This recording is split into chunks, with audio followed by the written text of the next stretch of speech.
Hello, Professor. Yeah, hi. Who's speaking? James? Yes, hi. No, I guess is there still going to be a lecture today? A lecture? Yeah, the lecture is on. Uh, the lecture is in the course materials. Um, there are videos assigned for today.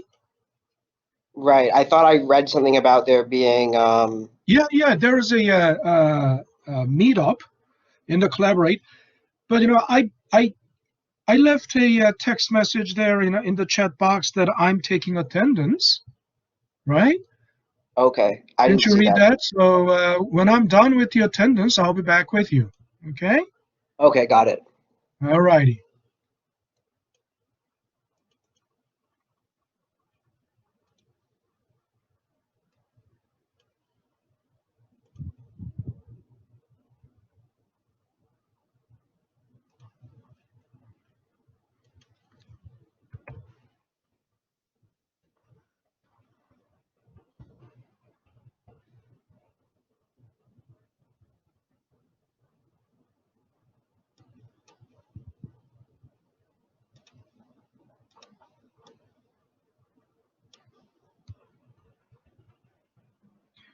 Uh,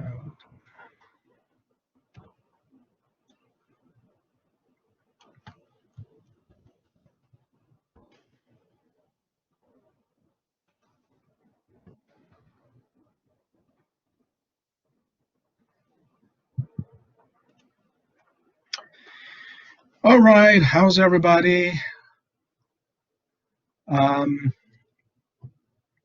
so I see there are only 8 people in the. Okay. Uh, you can respond, verbally, or you can just type in the chat box. Um, Now, I called up the this meeting, this gathering, because it's been this is the third week, right? And we are almost done with the first topic today, and we're moving on to the second topic. So, what one reason I called this meeting um is to check on how much you have understood on the first topic. And then second, by today, I have to. I mean, today is the deadline for reporting. Doing the verification. What was what the VOE roster? That's like verification of enrollment roster. So, which means the registrar wants to know if everybody has been participating in class and if there is anybody who hasn't been reporting to class um, in the first 3 weeks. So if you're all here, I mean, if everyone here, at least if you're here even for the first time, that means you have at least attended once. Of course, uh, which is not a good thing, if you've missed the first two classes, because we meet only once a week. Um, So the for people who haven't, uh, all this, haven't ever come to class all this time, too bad. But let's talk about how much you have, uh, uh, how much you have been following the material. Okay, so let me open a blank Word file and let's see.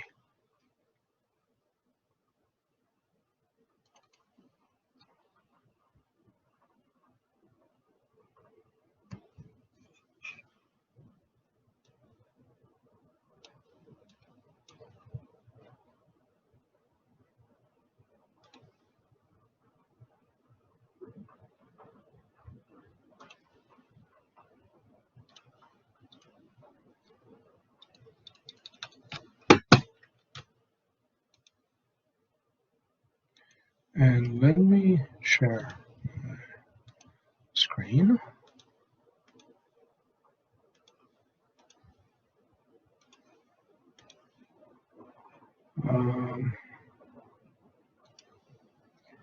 So can you all see this blank Word file? Yes. Yep. Okay, great, great. Now, so I believe we have already covered strips and tips, right? So let's see. How many of you remember what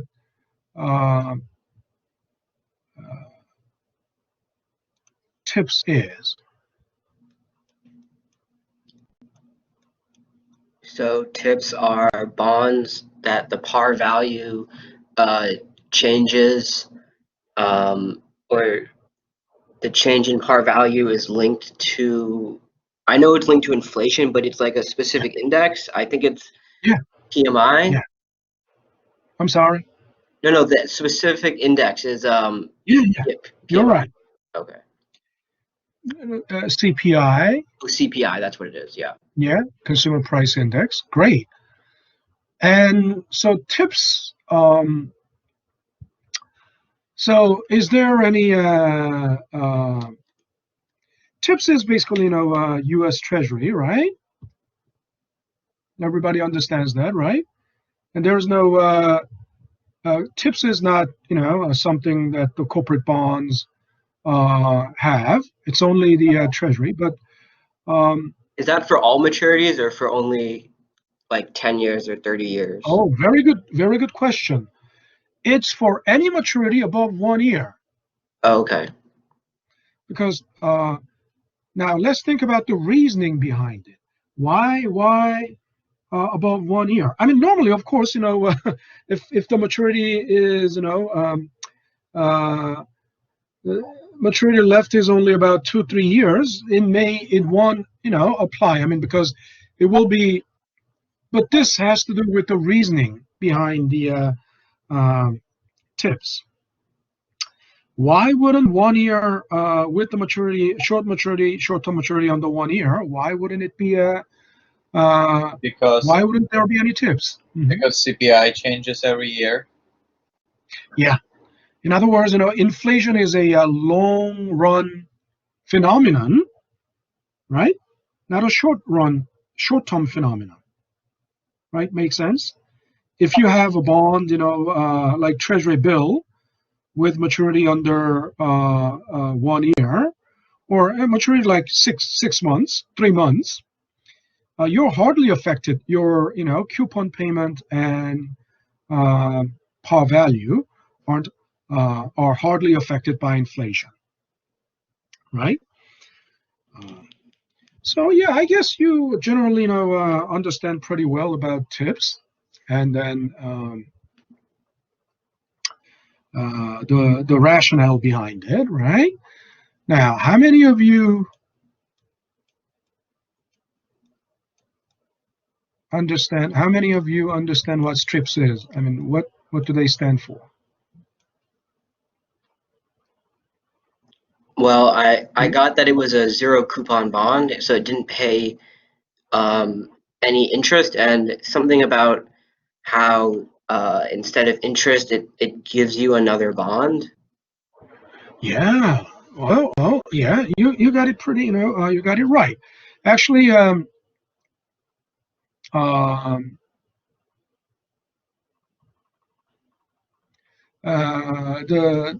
name for actually strips stands for I forgot even the acronym. What the acronym stands? The separately traded treasury. Okay, the acronym is but the bonds that they zero coupon bond that they give you instead of Professor, wasn't it separate interest. trading Yeah. of registered interest and principal? Yeah, you're right. Separate trading of registered interest And principal. Say it again. And Principal and it was principal principal. off, I guess. Yeah. Separate trading of registered interest and principal of securities, must be, Yeah. right? And then actually, remember, I know what strips is then. It's hard to remember the the whole thing. Yeah, expand it, but that zero coupon bond that you get instead of interest is called OID. Okay, and anybody remembers what it stands for? Original issue discount. Yes, correct. So interesting. Interesting aspect of strips is the way the tax is imputed, right? Although you don't, actually,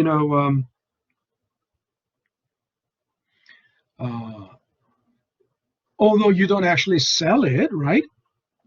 Annually, I mean, if you've been holding strips for 10 years, and the strips was, created from 30-year bond, then, there are, 30 annual coupons, right? Which are, paid as, OID, zero coupon bond. And you haven't sold it for 10 years, and you sell it in year 10, let's say. But still, each year there is tax on the interest.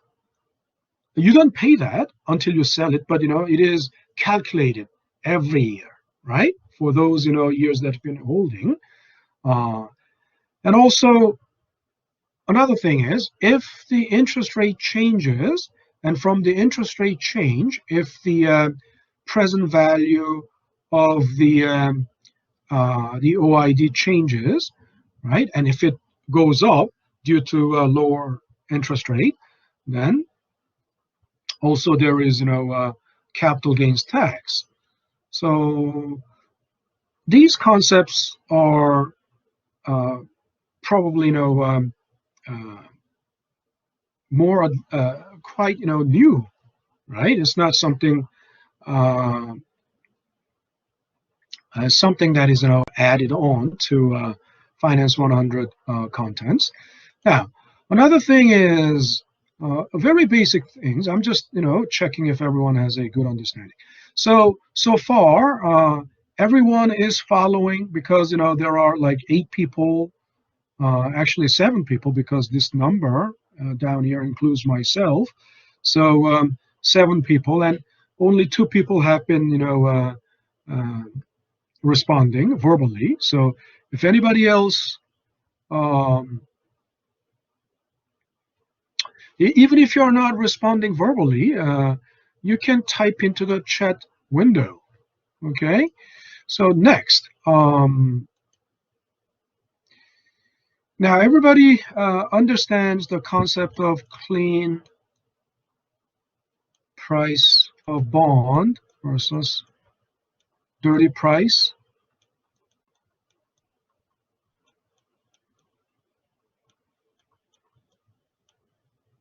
Okay, everyone understands? Is it after tax and before tax? No. One has to do with including the accrued interest and the other doesn't.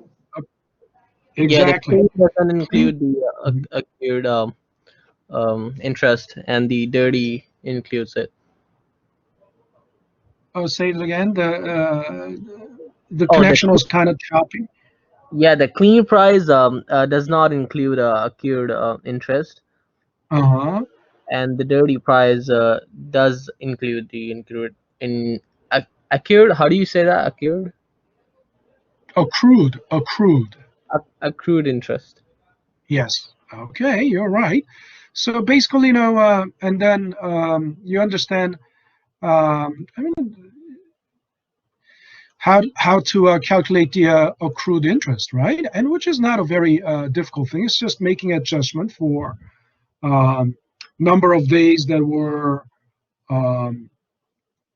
held by the old owner, old bondholder, splitting it by the proportion of days, right? Splitting it by accrued interest is basically simply making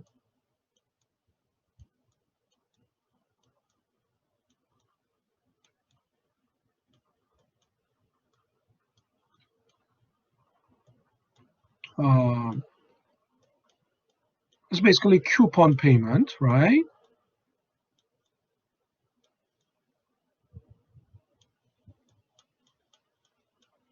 Times, half a year is 184, but somehow if you use actual days, using Excel, it comes to 184. But doesn't matter. I mean, it's the logic behind it that's important, and then then the number of days that the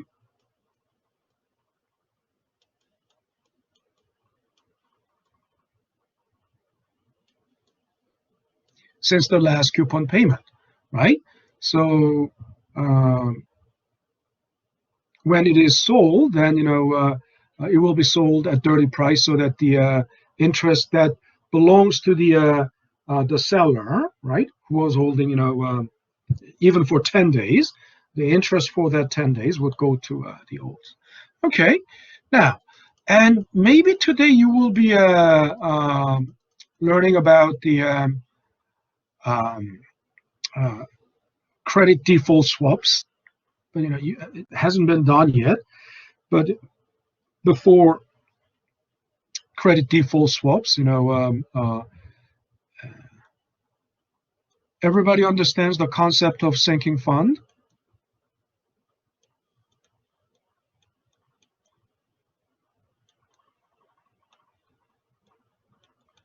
Everyone understands what sinking fund is?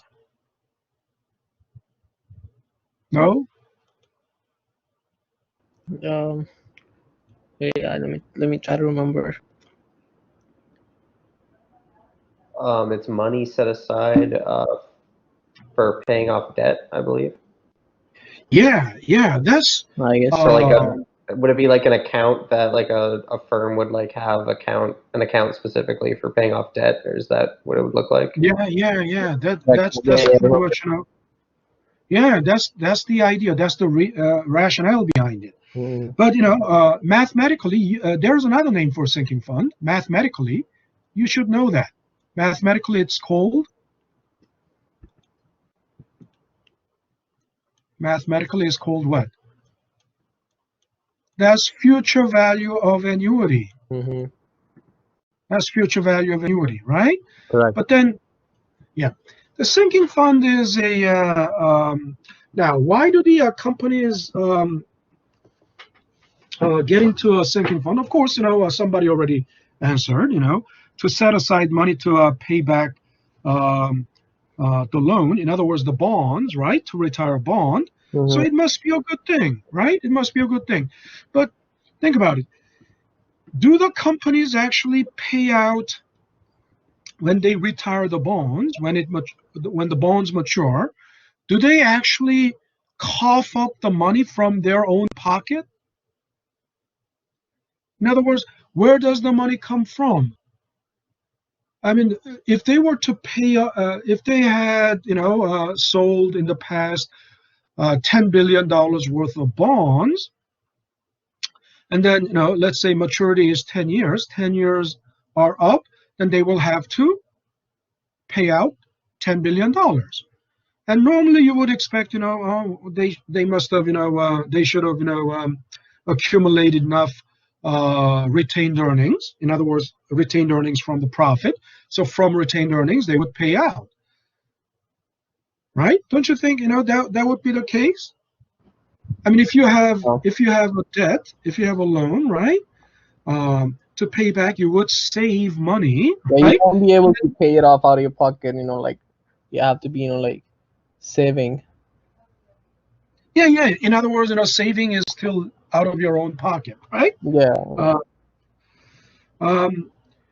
Yeah, but in principle, that is like that. But that's the worst case scenario. I mean, because companies, even if it is a company like Apple or Amazon or Tesla, just dipping into your pocket and just pull out $10 billion is not an easy thing. I mean, it's basically limiting your options. If you're not coughing up those $10 billion, you could have done a lot of other things to help the company grow, right? So dipping into your own pocket and coughing up 10 billion, this is not what the companies normally do. And what did I say? Do you remember? When it's time to retire the bonds, right? Because it has reached maturity, what they do is simply sell new bonds. Okay, you understand? They sell new bonds for $10 billion. And then, of course, they do this before the old bonds, the senior bonds, mature.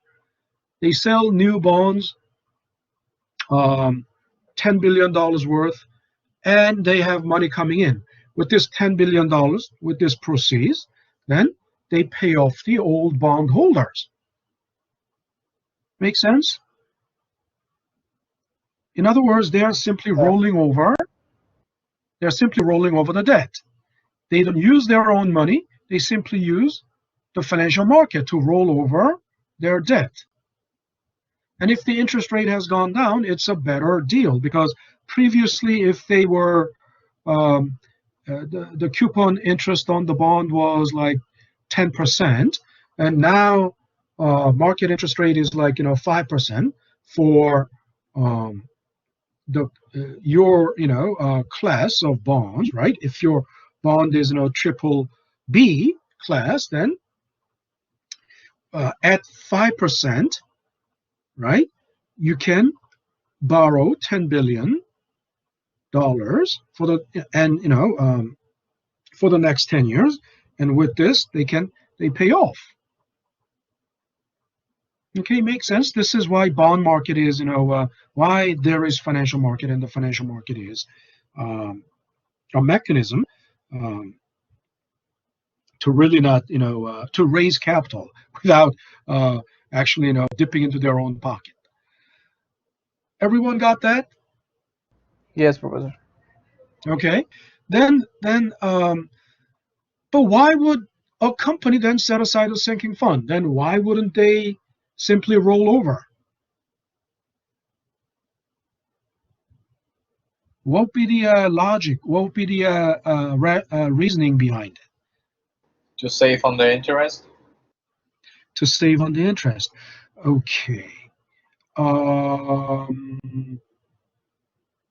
Yeah, that could be a very valid answer. That's a very valid answer.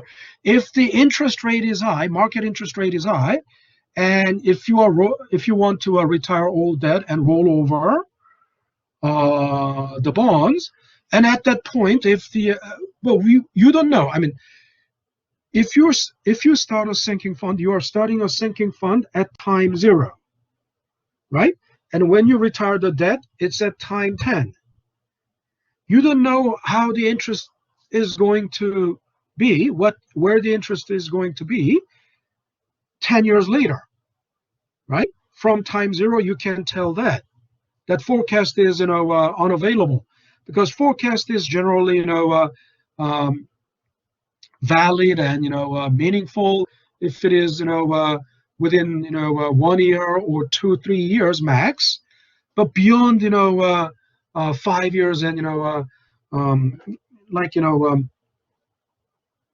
10 years, going into 10 years, it's kind of hard to tell. Of course, you can use 10-year treasury as a reference, but you really don't know if 10 years later if the interest rate is going to be high. If the interest rate is going to be high, and if you know that 10 years later, it's better to set aside, put the money into the sinking fund and set aside the fund to retire the bonds. But the main reason is this. I said companies can roll over their debt, but if they are to do that, what kind of credit rating should it be? Do you think the companies with very bad derogatory credit ratings can do that? No. No. I mean, it's going to be very difficult for companies with low credit ratings like single B or triple C can easily it's called refinance, right? It's going to be difficult to refinance, right? They cannot roll over. So then it's better that they that's why they do start the sinking fund. By starting the sinking fund, right? Then the investors will know this company will have money 10 years later, although their credit rating is now single B, but at least they will, investors have little more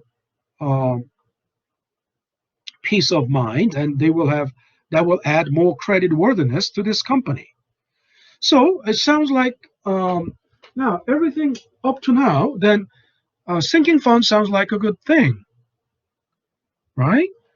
But then I'm not sure if you have come to this point, but in the textbook, they're also saying sinking fund. They're also looking at sinking fund from a negative perspective.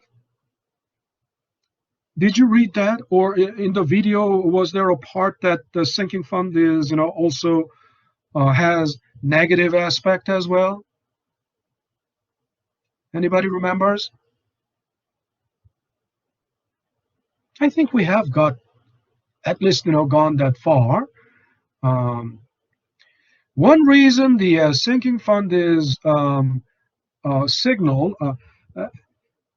Have we got to the bond indenture part? Bond indenture. Let me see the last bond indenture. Nobody remembers bond indenture. What is bond indenture? Oh, those are the rules or like the features of the bond. Yeah, it's like a covenant. I mean, covenant It's sounds like a like contract. a contract, but contract. It's I would say more like covenant, because in contract you sign, both parties sign, right? But then bond indenture, you don't have to sign on the bond indenture. It's just specifying everything about the bond. This bond is what is the coupon rate, maturities, something, whether it is callable or not callable. So it's like a rule book, so I say rather than contract, I say it's more like a governance plan or something like covenant. So we've got to indenture part, and as we went over indenture part, didn't you read, or from the video, didn't you watch the explanation about why it is a negative signal? Why sinking fund is a negative signal? Anyone remembers? I can't remember, Professor. Can you go over here? No, I won't, because maybe we haven't got to that part yet. Oh, okay. Because if you haven't got to that part yet, then you will get it from the video. But let me check the video and see if we are there already, or we have got to that part, or we still have to if it is part of what we need to do, what we will cover today. Let me just check. Sure. Mm-hmm. So today it's part 17, 18, 19. Let me see.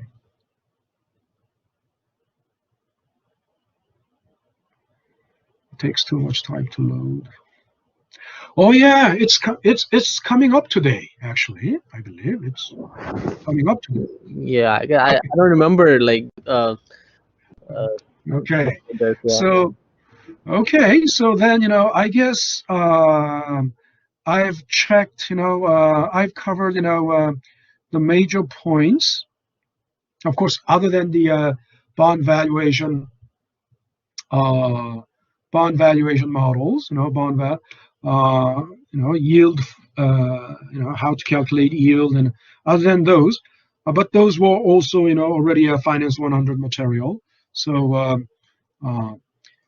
but if you have still, if you're not sure about, the formulas for bond pricing, the intrinsic value, and the calculating the yield, you can always ask in the collaborate. But before we go, let me still. So, can you tell the difference between these two symbols?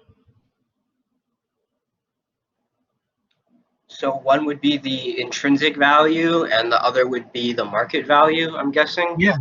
Yes. And which one is the intrinsic? B under script O, I think that's what it Yeah, is. B subscript O, right? I mean, this is, I don't have to use this, that's time zero, B sub zero, Okay. right? Time zero, right? Because always we are valuation means always the present value, right? Okay. And then everyone understands the difference between Y and R? That one was a little more confusing because I feel like you use yield in different ways. And No, yield is annualized return. So you might wonder, oh, then isn't it R? No, yield is annual. Okay? Annualized, it's annual. right, but you use different words like sometimes you have APR and sometimes you have Yeah. yield to maturity. Yeah. And other APR, times, it depends on the context, because if I use APR, that's in general, because not just bond, but in any time value situation, in any time value context, APR is the annual percentage rate, so that's the annual rate. But in the bond context, that annual rate, annual return, is called yield. Okay, and also APR is not exactly the same thing as yield, because if it is equal to yield, it should be called APY, right? Because think about it. You can consider, because it depends on the context, because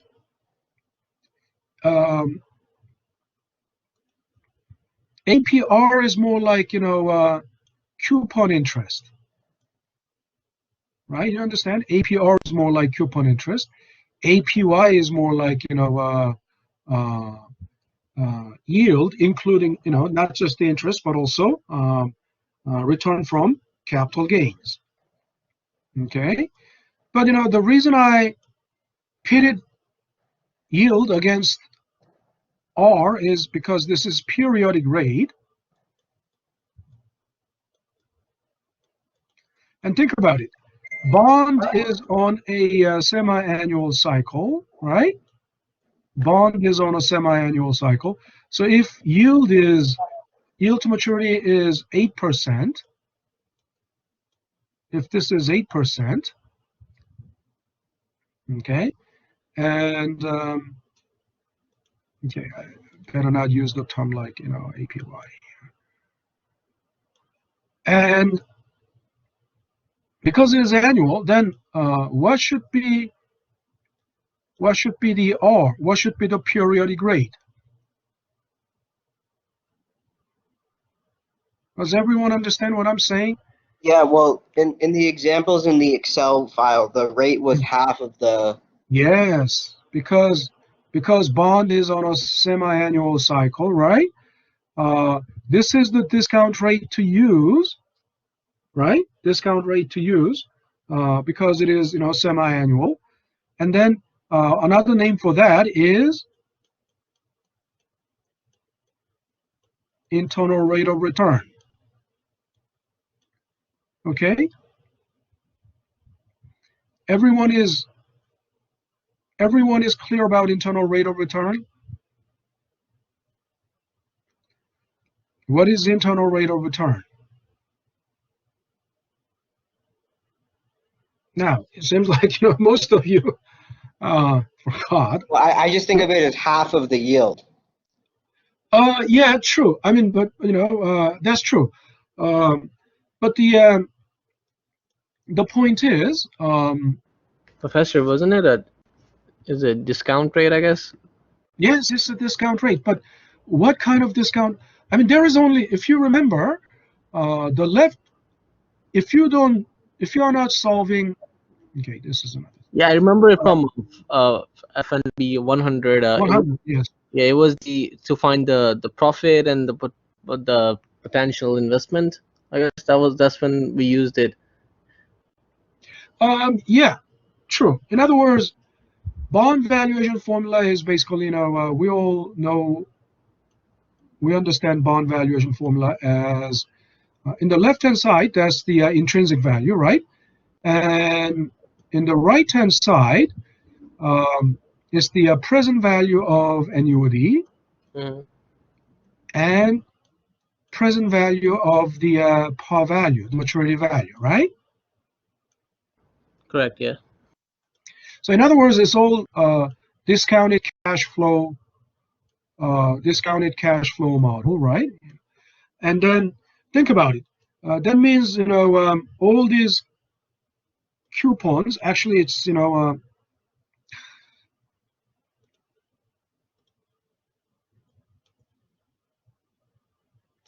how do you find the present value of annuities? It's all the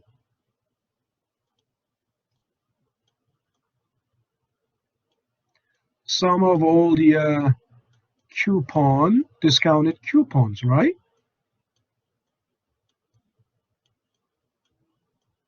Right, sum of all the discounted coupons, which is which should be annuity use which should use present value of annuity formula. Also,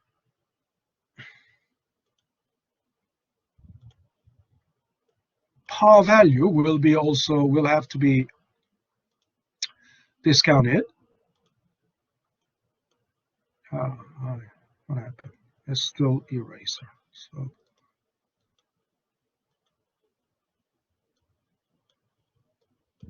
the maturity value, right? 1 plus r raised to n. Now, of course, this is just a conceptual, right? This is not really the present value of annuity formula, but you understand this is just conceptually writing it like this. Now think about it.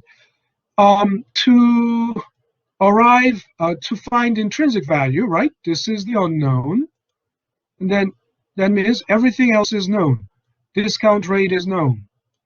Discount and because we know the discount rate because from the yield, which is the average rate that other bonds of the same risk class are paying. So Wait, sorry, I'm confused. I thought the discount rate was R. Yes, that's But all. you're saying the discount rate is what other bonds in the same class are paying? No. Yeah, what I'm saying is that's annual, right? In other words, average of what other bonds of the same risk class are paying is yield. Okay, yield to maturity. So if you look at other bonds of the same risk class, you know what are their coupon rates, what are their returns, annualized returns in general on average. But then you divide it by 2, then that's the discount rate. You understand? Because bond is on a semi-annual cycle, you can't discount it with annual rate. You have to discount it by semi-annual rate. Is that clear?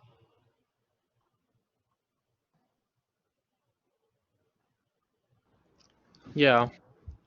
I said discount rate is half of this, half of yield. That's the discount rate. Yes. Okay? Now, so the intrinsic value of the bond is the unknown. That means everything, all the other variables are known. But suppose, what is internal rate of return? Internal rate of return is if you are solving, let's say, we already know what the market price of the bond is, right? We already know what the market price of the bond is.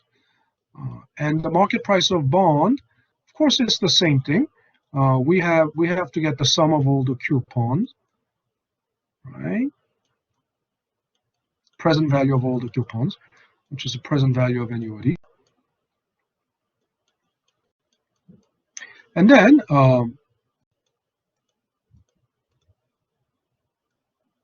the question is then,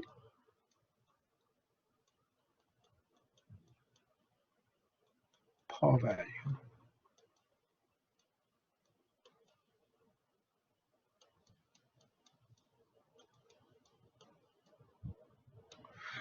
So in this case, this is not the unknown. This is the market price. So this is known.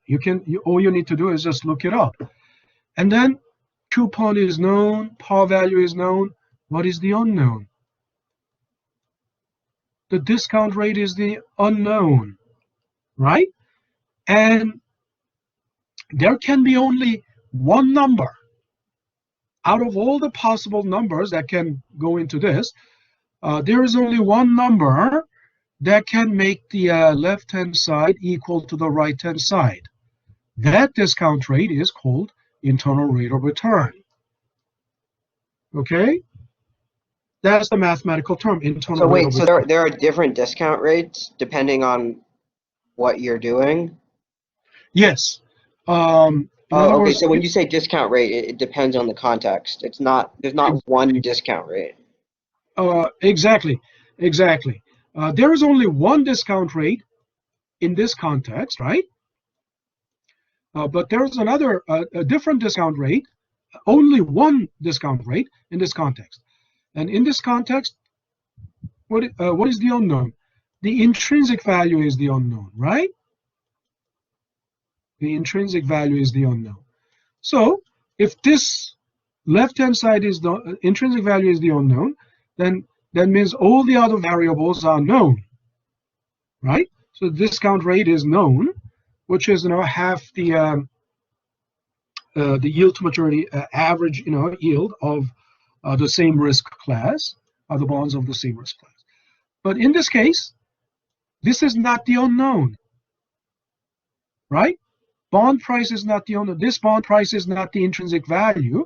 This is the market price of the bond. So this market price can be different from intrinsic value because market is always, in the short run, mispricing. Market tends to be mispricing, either overvaluing or undervaluing in the short run. Okay? Why? Because of the demand and supply. Demand and supply is not always at equilibrium. Demand and supply, in the short run, there can be more demand, then it will push up the price. There can be more supply, then it will drive down the price, right? So in that case, if currently in the market, if the bond is priced, $790, right? The coupon is something is given. Par value is always 1,000. What is the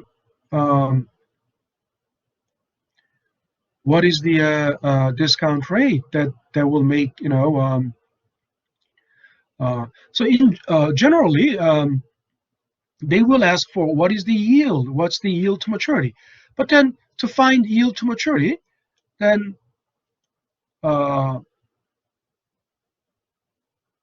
do you need to do? You will have to find the internal rate of return, in other words, R, and then multiply it by 2, right?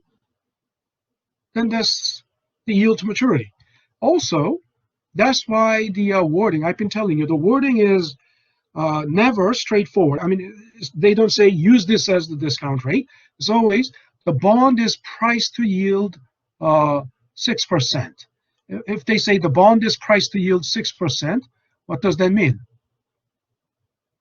6% is the 6% is the yield, so 3% is the discount rate. Right? Makes sense? 3 ways that it is worded is either the prevailing market rate is 6%, or similar bonds or comparable bonds are paying 6%. What does that mean? Similar bonds, comparable bonds, the bonds of the same risk class are paying 6%. So use that as the discount rate. Of course, that means use half of that as the discount rate, because bond is always on a semi-annual cycle. A third way it is worded is the bond is priced to yield 6%, right? So this is a very basic concept check, and I guess we have spent a pretty good chunk of time on these concept checks. So I will basically I will call it a day for our concept check, and we'll let you get back to today's videos. All right, everyone. Everyone is okay with that, right? Yep. Okay, Yep. good. Yep, no problem. All right, so yeah, this session is dismissed. Now you can all go back to today's videos. We still have 6 videos today, right? To cover 6 videos. So that's 3 to wrap up the bond, and 3 to open up stock equity valuation. Okay. All righty. I'll mute my microphone, and I will see you guys. I mean, I will still be around, but If we have questions. yeah, you can just always in the type in the chat box, or All right, Professor. Thank you so much. All right, you're welcome. I'm muting myself now. Thank you, Professor.